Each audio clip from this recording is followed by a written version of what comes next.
mlango wa 12 na mstari ule wa kwanza na wa tatu. Somo letu kichwa chake kinasema tamani kutoka hatua moja kwenda hatua nyingine. Mwanzo mlango wa 12 mstari ule wa kwanza na wa pili, Biblia inasema, Bwana akamwambia Abraham, toka wewe katika nchi yako na jamaa zako na nyumba ya baba yako, uende mpaka nchi nitakayekuonesha, nami nitakufanya wewe kuwa taifa kubwa na kukubariki na kulikuza jina lako, nawe uwe mbarikiwa. Ninachotamani ujifunze ndani ya somo hili, kuna baraka ambazo huwezi kuzifikia wala kuzimiliki isipokuwa umekubali kutoka kwenye eneo moja kwenda kwenye eneo lingine. Kuna kitu kinachoitwa mwanzo, alafu kuna kitu kinachoitwa kutoka.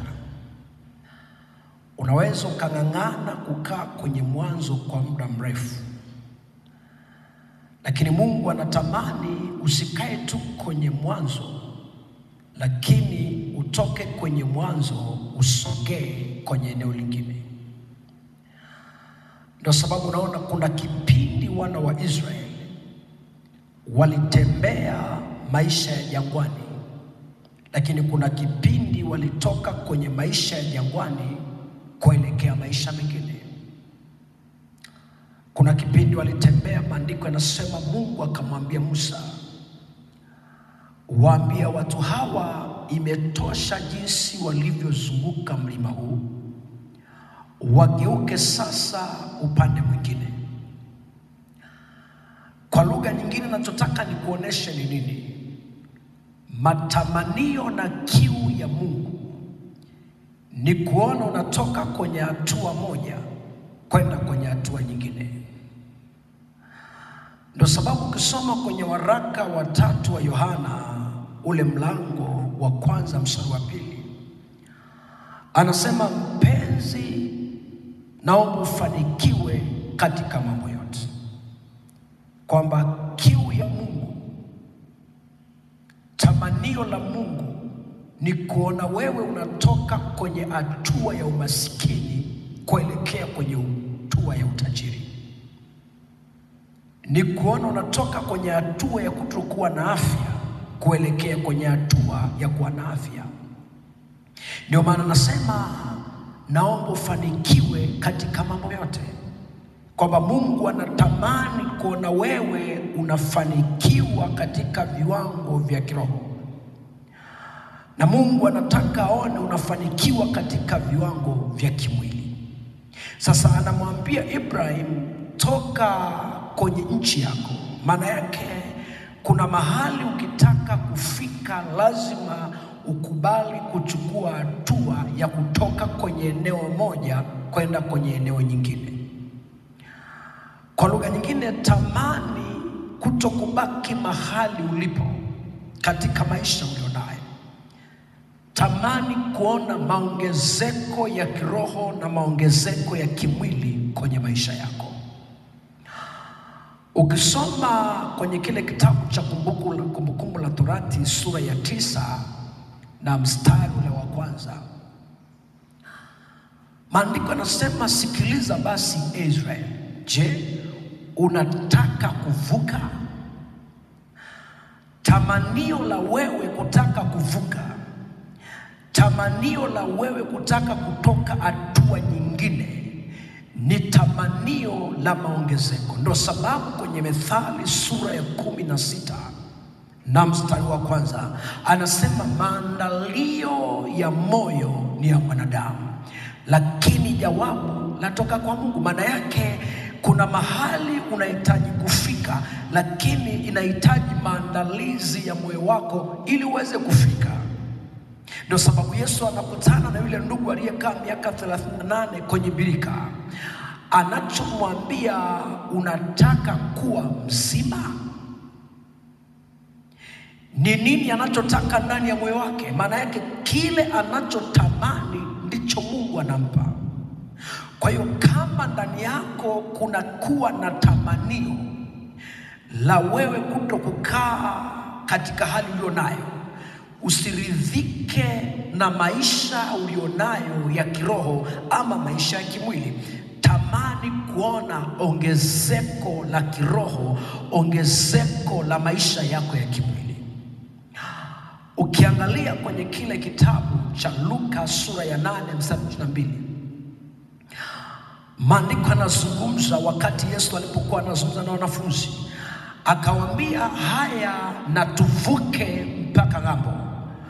Kwa nini Yesu anawaambia wavuke mpaka ng'ambo? Maana yake hakutamani waendelee tu kukaa pale, lakini walitamani watoke hatua moja kwenda hatua nyingine. Nataka nikuambie, kama wanafunzi au mitume wangeng'ang'ana kukaa mahali pale, hawangeongezeka. Lakini Yesu aliwaambia wanafunzi na tuvuke twende ng'ambo. Maana yake tutoke kwenye hatua moja twende kwenye hatua nyingine. Kitendo cha wewe kubadilika kifikra, kubadilika kimawazo, kimtazamo, ni kitendo cha wewe kufika mahali ambapo unataka kufika. Watu wengi wanatamani sana kutoka, watu wengi wanatamani sana kuinuka, lakini wanashindwa kuinuka kwa sababu akili zao, fikra zao hawajatamani kutoka. Kwa hiyo kule kutamani kwako kuinuka ndiko Mungu anatia nguvu miguu yako unainuka. Ndio sababu kusoma kwenye kitabu cha Matendo sura ile ya 3, wakati Petro na Yohana wanazungumza na yule kiwete, wakamwambia hatuna kitu cha kukupa, lakini maandiko yanasema yule ndugu akawaangalia akitarajia kupokea kitu kutoka kwao. Maana yake ni nini? Nafsi ya huyu ndugu, mategemeo ya moyo wake, alijua hata kama hawa watu hawana chochote, lakini nafsi yangu imejiandaa kutoka kwenye kiwango nilichopo kwenda kiwango kingine. Kwa lazima ndani yako kuwe na kiu ya kutamani kutoka kwenye kiwango ulichopo kwenda kiwango kingine. Unakumbuka siku moja maandiko yanasema wana wa manabii wakamwambia Elisha, angalia mbele yako mahali tunapokaa pamekuwa padogo, na tupande mpaka Jordan, kila mtu akatoe mti mmoja mmoja. Maana yake wana wa manabii walitamani kutoka kwenye hali walio nayo waende kwenye level nyingine. Hawakuridhika kubanana, hawakuridhika kukaa katika hali ile. Walitamani kutoka kwenye hali ile ya udogo kuingia katika hali ya kupanuka. Kwa hiyo matamanio yako ndio itakufanya wewe ufike mahali na Mungu akaisapoti yale matamanio yako. Lakini kama uking'ang'ana kukaa hapo hapo, huwezi kwenda mbali. Hallelujah, huwezi kwenda mbali. Ukisoma kwenye kile kitabu cha Wafalme wa Pili mlango wa 7 na mstari ule wa 3 na kuendelea, Biblia inazungumza juu ya watu 4 wenye ukoma ambao walikuwa wamekaa nje ya mji, lakini wakafika mahali wakaanza kufikiri, ni kwa nini tunakaa hapa hata tufe? Wakafanya maamuzi yaliyo magumu. Maana yake wakati mwingine unapotaka kwenda kwenye level nyingine, kuna maamuzi magumu lazima uiamue, yatakayesababisha maisha yako yabadilike na historia yako ibadilike. Wakasema mbona tunakaa hapa hata tufe? Wakafanya maamuzi ya kuwaendea jeshi la Washami, na wakasema kama wakituhifadhi hai sawa, lakini kama wakitua sawa. Na ile hatua ambao waliamua kuchukua na kuwaendea jeshi la Washami, Mungu akafanya miguu yao ikawa kama kishindo cha jeshi kubwa. Maadui wakatoroka. Ngoja nikwambie, wakati huu unapoamua kufanya maamuzi ya kubadilika, unapoamua kufanya maamuzi ya kukataa kitu kinachotesa maisha yako, kile kitu lazima kitaondoka. Kwa nini? Ni kwa sababu kile kitu umefika mahali umekichoka.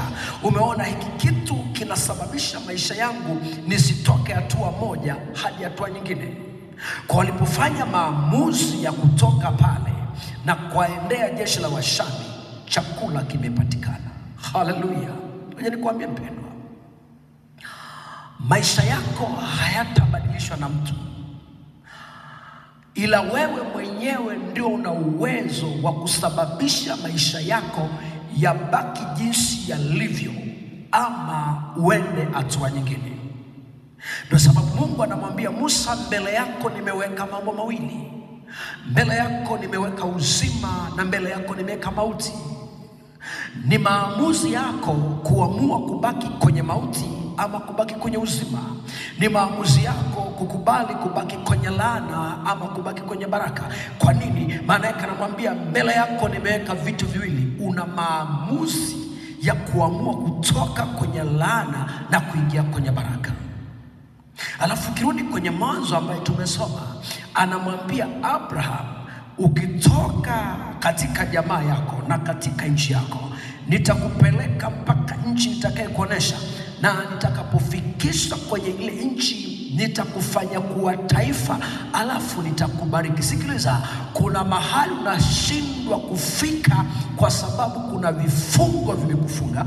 Kuna namna ambayo umekamatwa kiasi kwamba unapotaka kwenda unashindwa. Ayamkini umekamatwa kimawazo, unaona kabisa mimi siwezi kufika sehemu fulani.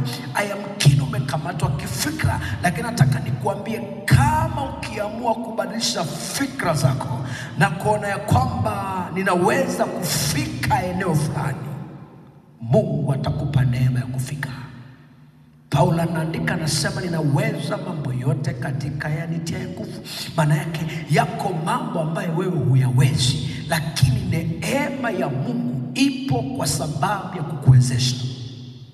Ipo kwa sababu ya kukutia nguvu. Ipo kwa sababu ya kukuvusha. Ndio sababu Paulo alipokuwa anapitia kwenye majaribu yaliyo mazito sana, maandiko yanasema nalimsihi Mungu zaidi ya mara 3, Mungu aniondolee jaribu hili. Lakini maandiko yanasema Mungu akamwambia, neema yangu ya kutosheleza. Na mimi nataka nikuambie, wakati huu unapoamua kuchukua hatua, pamoja na udhaifu ulionao, pamoja na hali ulionayo, katikati ya udhaifu wako iko neema ya Mungu itakuwa juu yako, na hiyo neema itakufunika na utavuka na utafika mahali ambapo nataka kufika.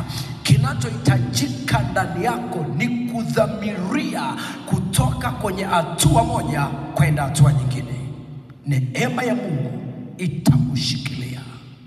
Neema ya Mungu itakuhifadhi ili uweze kuvuka.